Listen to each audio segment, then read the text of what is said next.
What's up, everyone? Welcome back to C&D Sports. The NHL is around a quarter of the way through their regular season. So we've got a bit of an update slash breakdown for you right now. Obviously, the resident hockey expert, Dan, he's going to kind of take the wheel in terms of this video here. So let's start out going kind of through each division. We'll start in the Eastern Conference here, and let's start with the Metro division. What are your Yeah, breakdowns for that division? yeah. So in the Metro, we've been calling it the division of death for years now, and it's truly so. Yeah, The Islanders rounded out at 8, and that's should be no surprise because they were on a 17-game road stretch. So those are 17 games in a row that they weren't in New York, or at least on Long Island. So it's been a while. I would expect them to do something in the next few games. I'm not sure how much you can rise in that tough division, but it's tough to say whether or not they rise. I don't see them falling. Now, with Pittsburgh at 7, I don't have too much hope for them. They've aged, too many injuries. I think this is the year it catches up with them, like I said in our preview for the season. Columbus has been the story, though, along with the New Jersey Devils, who are 6 and 5, respectively. Elvis has been fantastic. Yeah, and I currently have a little more hope in the Blue Jackets. They're just playing slightly better hockey, whereas the Devils are kind of. I think they're waiting around. They're not playing the long game. They're just eking out wins, and I don't think that'll work long term, especially in such a tough division. So I expect Columbus to get that spot, maybe the Islanders. There definitely is a spot or two up for grabs. And the other team in that situation, I would say, although they have a great record, the New York Rangers have to watch it. They're at 3 above the Flyers, who are at 4. Both of these teams need to watch it because, again, they're not playing that solid hockey that's going to win you games down the stretch. And you can take advantage of the talent both of these franchises have. But when it comes to hard work, if they're outworked, I think they're going to lose some games, and that's going to catch up to them. It's really the common thing in every sports leagues. The pretty teams win it early, start winning games early on, and it's the hardworking, grittier teams that'll outwork you, that'll start Mhm. winning when it matters most in the crunch time in the middle of the season and then down the stretch. So Exactly. Beautifully said. And of course, they're two powerhouses, the Washington Capitals and the Carolina Hurricanes. I don't know whether or not they're going to hold those top 2 spots, but they're fine. They're just waiting for playoffs. They're cruising on by. Washington does need to be a little more careful. Goaltending is suspect, but so far, like the Rangers and Flyers, they've out talented their opponents. They just need to tighten up. But that's always been the case for Washington talent, but a lack of structure at time. I trust Laviolette to get the job done, though. And that's really it for the Metro. Again, it's the division of death. It's hard to predict how these things play out. So let's move on to the Atlantic now. Florida's been the team I've expected them to be. They're on top of this division, and that's no surprise. Toronto's cruising on by, and I think that's going to give Florida some competition. Those are the 2 teams I see topping it off. Now, Tampa Bay, they had a rough start. Hedman wasn't looking like Hedman, and I think the rest of the boys were in that same situation, but they're starting to get it together. I think they're fine. They should be fine. They're a playoff team. But for them to rise above Florida and Toronto, at least in the regular season, they need to show a lot more. Without Kucherov, that does hurt quite a bit, but they've made it work before. Despite losing all that depth, I think they can do it again. and Kucherov's probably not going to be out as long as he was last year, Yeah. unless they really decide to manipulate service time again there. But we'll see. But he should be back sometime in the new year, early on. Yep. And then the rest of this division is kind of on the weaker side. Now, Detroit started off the season very strong and they're playing solid hockey, but I don't know how sustainable that is because this is another team that's relying a bit on a bit more than you'd want to on their talent, but I think they've overachieved so far. And can they continue it? Yes, but I see a team like Boston, they have to pass them, right? It's the Boston Bruins. Yeah, they're missing Krejci, and that does put a little bit of a strain on Bergeron not having someone behind him at center. But I think they figured it out like Tampa, and I would expect them to rise. And they've also played a lot less games than their Yeah, competition. I was going to So, say they have a ton of games in hand. Like you look at yeah, just Detroit at 18, and fifth with just 2 points less than them is Boston, who have only played 13 games, so five yeah, less games, and they're only 2 points off of them. yeah. That's not bad. So yeah, Detroit definitely has to watch it. Buffalo, to me, they had a great start, but I think they're out of the mix at this point. Montreal, it's sad. This what they've had to go through, losing Weber and then Carey Price with the mental health. It's not a good situation. I'm glad they have been able to do something on the ice. They've been better than they should be considering all that's surrounded them with Price returning and Jake Allen out. It's I think going to continue to be a tough season for Montreal, and I think they may stay around the bottom. They may rise a bit, but I don't see playoffs for them. And the Senators, they didn't have, I think Detroit's having the season we expected of the Senators, where their talent begins to click, their hard work is paying off. Ottawa's just, they're not there yet. I'm not sure what they need. I think it's just another season for them to continue to build. Yeah, and it hopefully they can get back on the ice soon too. Obviously, having this entire week Yeah, postponed due to COVID. So they should be back. I believe it's Monday, the yeah, 22nd, whenever that is. yeah, Now, let's take a look at the wild card race. And right now, Detroit holds that second spot.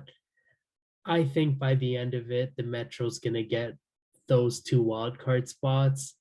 So, with that being said, I can see Boston making a push as the only Atlantic team. I see Detroit falling off, but the focus will be on the Metro. I see teams like Philly, New Jersey, Columbus staying in that mix. And if they don't, I think that would be because the Penguins and the Islanders are the teams to take them out of there.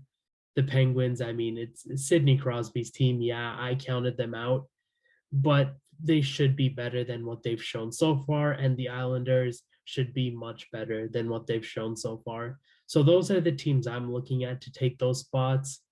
At this point, especially in the Metro, it's all over the place. Any one of those teams can make it. Any one of those teams can fall out, except for, in my opinion, the Carolina Hurricanes. right, That's the only team I deem as safe so far, and that goes to show how crazy the Metro is. right.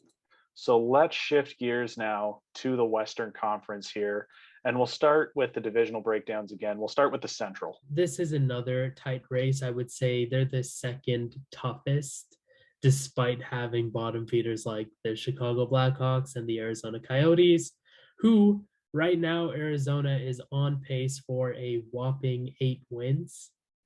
I think it's safe to say they're out. Chicago, a disappointing season.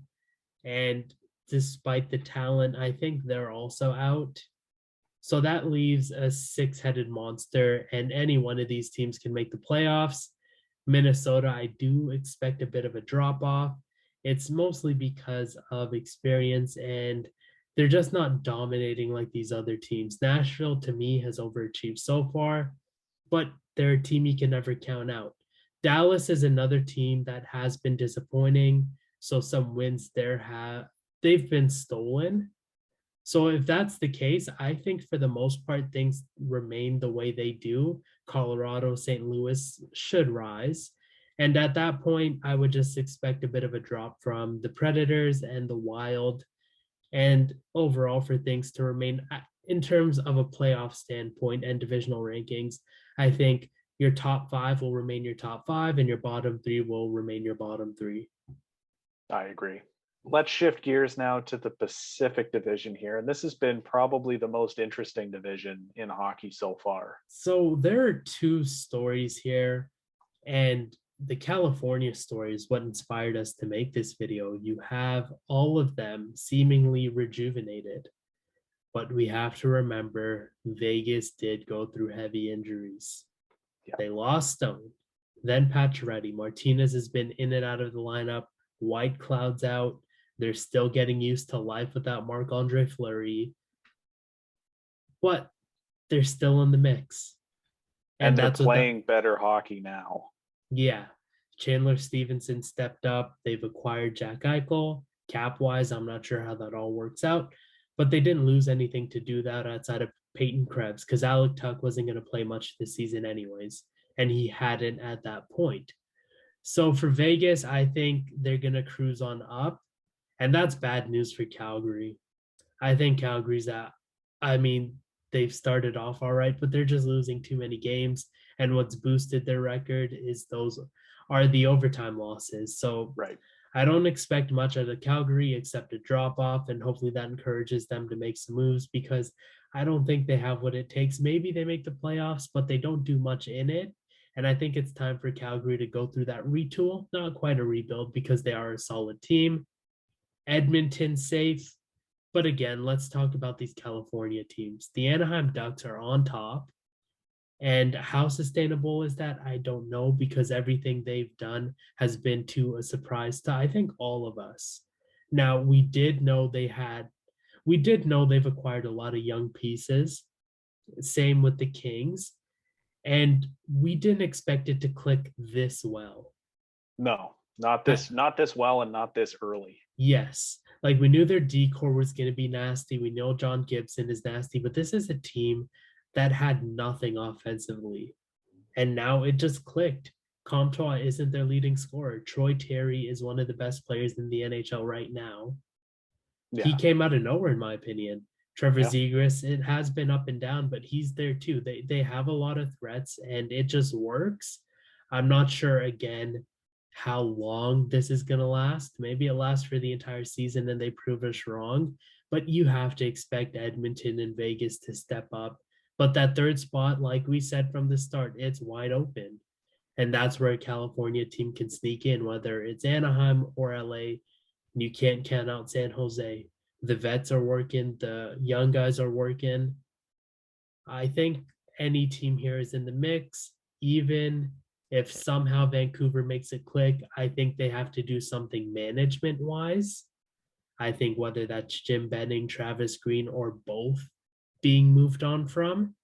But until then, Vancouver's out, and Seattle's also out.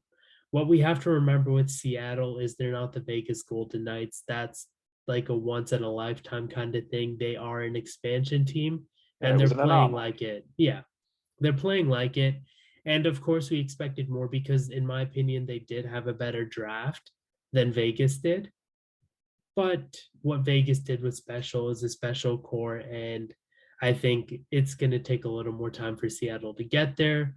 But that's really it for the Pacific. I see the bottom two staying where they are, and I see a six-headed monster, with Calgary probably being the team to lose their spot. So in that case, let's move to the wild card here, because I think with teams you're talking about gaining and losing spots from the top three there, let's talk about what the wild card looks like now and what that could look like at the end of the year in the Western Conference.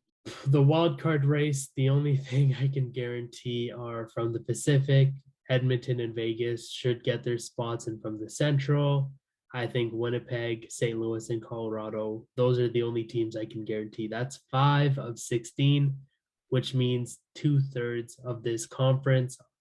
It's kind of up in the air. Now, St. Louis and Vegas are holding their wild card spots, and I think they'll be in there. In terms of teams that I think can drop off, I see Minnesota, Nashville, and Calgary as those teams. So the teams to take their spot, I think it's most likely that Colorado does, despite losing Nathan McKinnon for a couple weeks. I think they'll be on the bounce back. They are playing better hockey now that things are beginning to click. But outside of that, it's wide open. I can't guarantee anything. I can't even begin to predict anything. The California teams are wild. I think at least one, if not two of them, are going to make the playoffs this year. Minnesota and Nashville are stable teams, and I can see them holding their spot. So it really comes down to Calgary. That spot's wide open. And outside of that, I don't know what else is going to happen in this conference. It's all over the place.